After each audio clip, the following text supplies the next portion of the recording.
Hello, welcome back. So today's tarot reading is an ancient cross tarot spread for Rae. Rae has asked for an in general spiritual guidance. So I'm using the Egyptian Tarot guidebook, or the Egyptian Tarot deck, and we will consult the Enchanted Map Oracle toward the end. If you have something to drink, I have a full cup of coffee in it. It's fresh.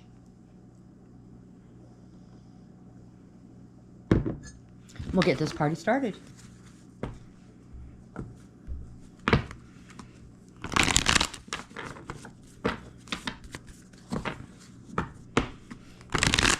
One more shuffle. I'll lay them out, and then we'll go through them individually. Anything that falls out is important. We save those for the end.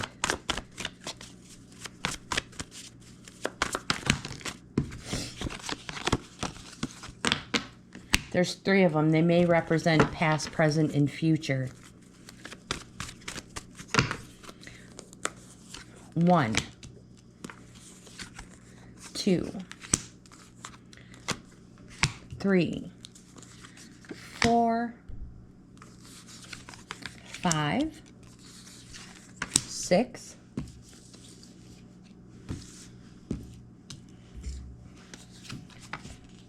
7, 8, 9, 10. Remember, those are the important ones. I'm gonna get a better angle here. Moving everything up.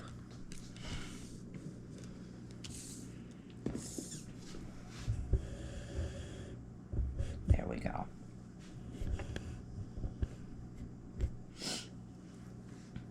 All right, card in position 1. This card represents the present. So I have a pointy here. This is Ermaki's Major Arcana. So the present, what is currently influencing you? So if you're new to the channel, I'm going to show you what I read out of. This is my own little book. And again, this is Ermaki's Major Arcana. It represents the Emperor, a fatherly figure.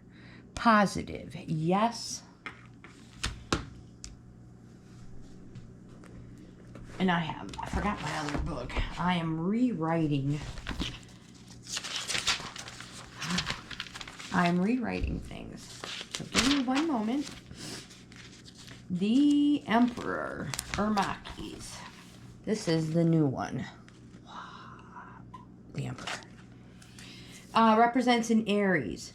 Quite possibly dates March 21st through April 20th. Important times. This is the present. It's a fatherly figure. Exercise your authority, but maintain your boundaries. More important, you are the master of yourself, first and foremost. So lead by example. And always, my friend, always be the initiator of new ideas. Card in position 2. Did I say that was a positive and a yes card? Card in position 2 is the 5 of Discs. This is your immediate influence card. So influences and obstacles that are just ahead.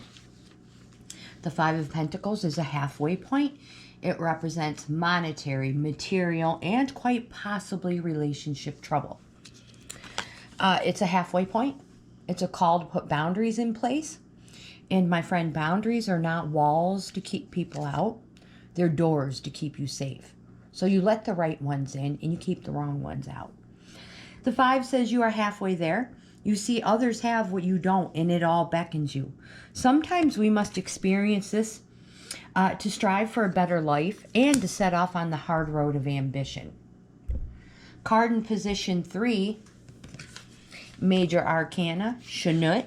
This card is your goal or your destiny card. So what can be accomplished based upon existing circumstances. Positive, yes, can represent a Gemini, May 22nd through June 21st. Wow. So it's these dates come after these dates. It represents love, or I apologize. It is success and unexpected blessings from above. So nothing should be held back. Be open and transparent. Even if it exposes you to feelings of weakness, vulnerability. The next card you have, position 4, is the Six of Swords. The Six of Swords is your distant past card. So distant events and influences that are foundations for present events. Rae, these are instilled in you from your past. Coffee break.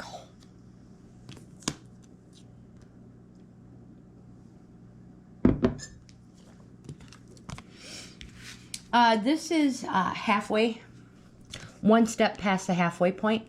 It represents things are being taken to the next level. Something has just recently happened to take things to the next level.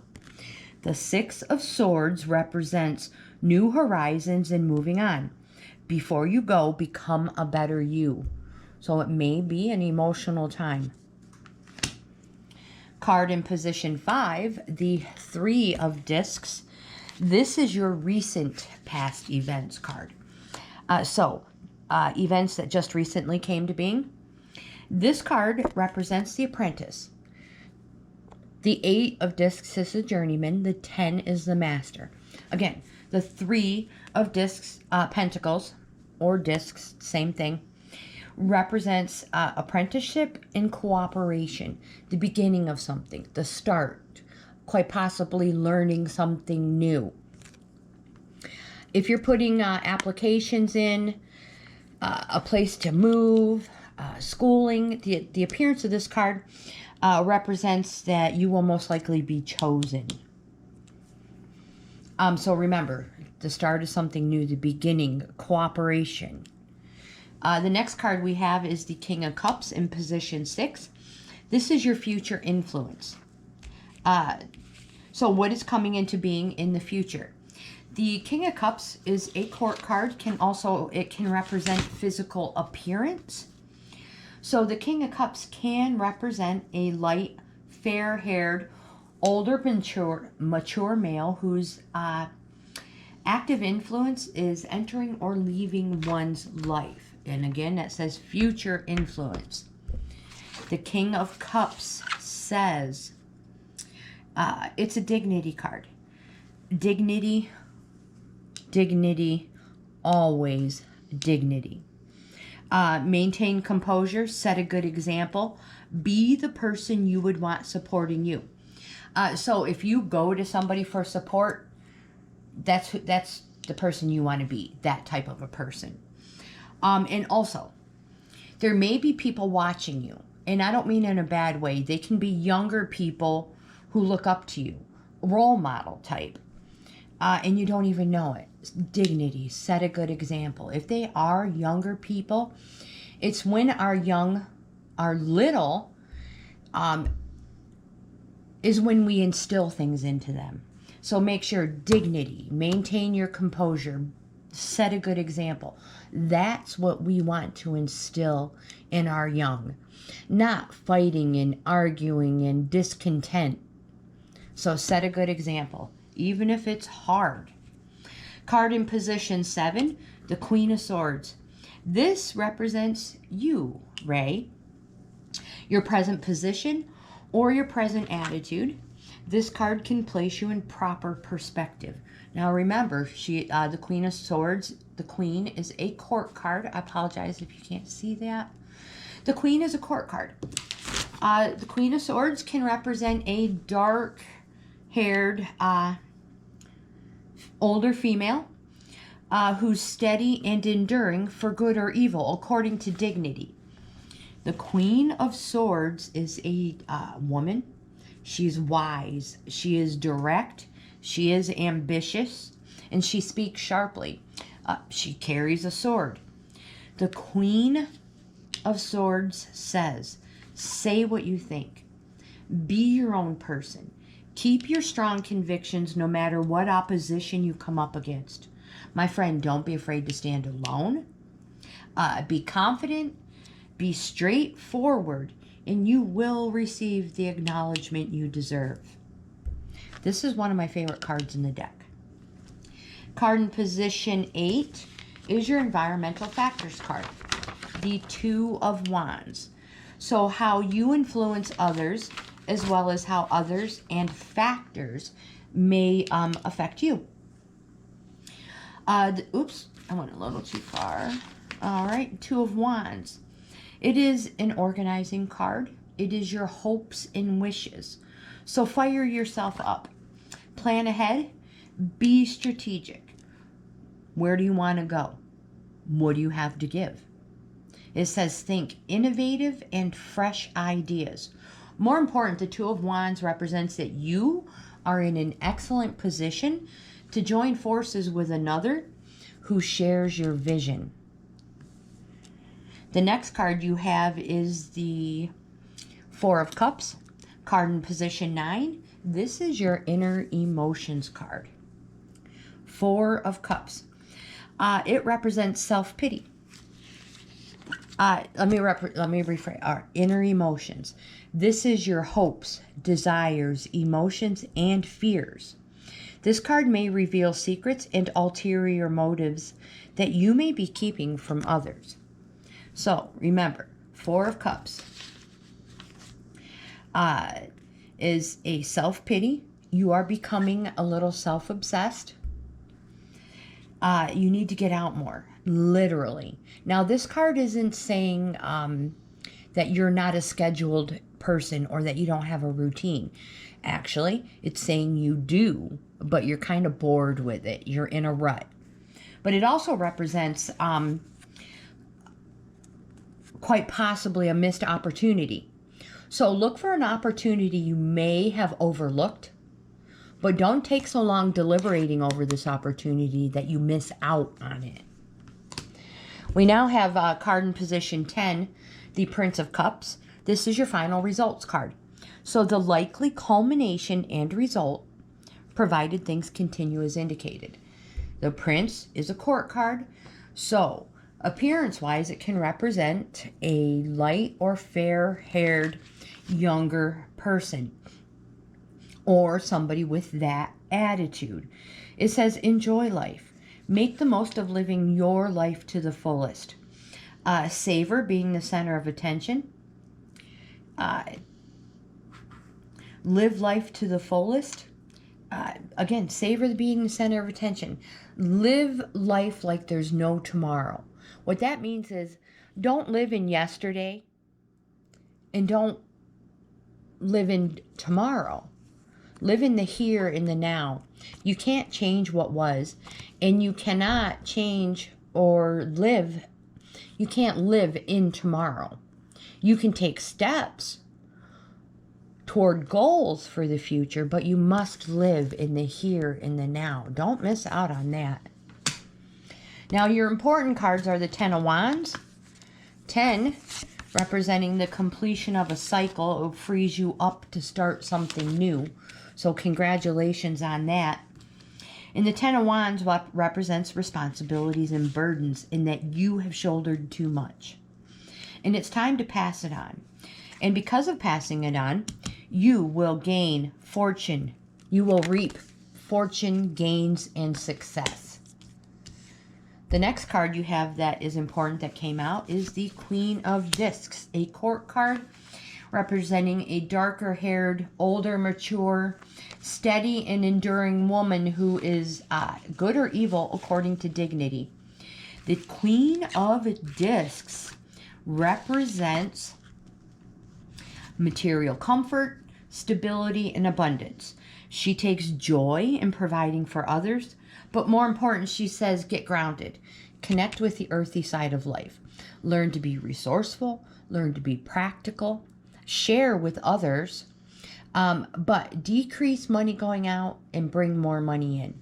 The Queen of Discs says you are capable of turning your hand to most things, which means, Ray, When you think of a way to make money, you generally do. So think along those lines. And remember, discs are the speculate to accumulate suit. So think along the lines of making money and to save. Oh, I love this card. Your next card, last important one that fell out, Major Arcana, Destiny. This is the Wheel of Fortune. Positive, yes card, good old destiny and fulfilling it. It represents a surprise change. So I've mentioned the 1 through 10 cycle of the minor arcana. We go down multiple cycles in our lifetime. Some of these cycles take, we get hurt. They're painful. So we flip the switch. We don't care. Again, like I said, sometimes we go down paths that take us away from our destiny. The appearance of this card represents, the appearance of this has a way of pulling you back and putting you back on the road you should have been on to begin with. So surprise change. Good old destiny and fulfilling it. Now let's consult the Enchanted Map Oracle for that 1 through 10 cycle. Coffee break real quick, my friend. Oh my gosh, hopefully my battery lasts. It's draining quick.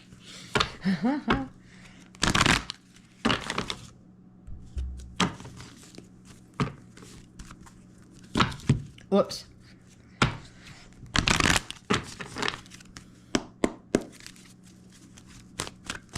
It's the power of 3. That's why I use it. Oh, you have 2. Goblins and Spark.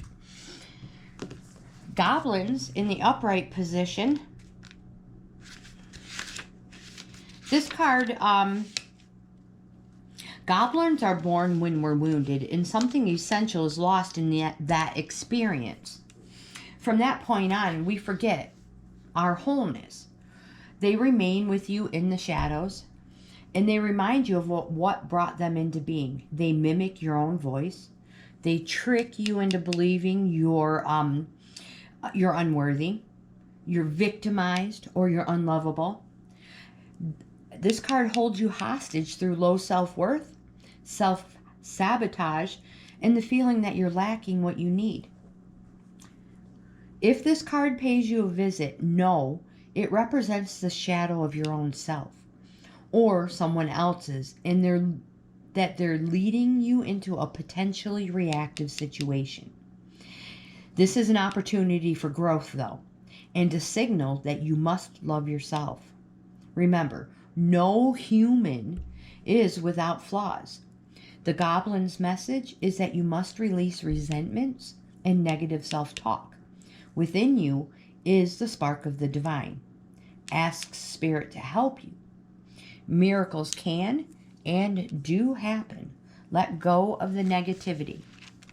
And your next card is the Spark reversed.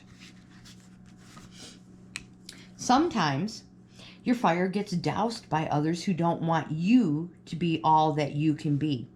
In that case, my friend, you need to move away from the water, lest things get too damp. In reverse, it indicates you're allowing yourself to be consumed by a thought, a feeling, or a situation that you're in danger of becoming completely burned out. Compulsion and impulsiveness must be tempered. Rest by a warm fire. Let things die down a bit. Then you'll see if the true spark will still be there. If not, you can always light another fire. And with that, my friends, I will end today's video. If you like this type of content, please give my video a thumbs up, like, comment, subscribe, share. If you were interested in your own in-depth card reading, leave me a comment, send me an email, leave me a message. I will get back to you with the information I need. These are free. My friends, thank you again. I hope you have the best day ever.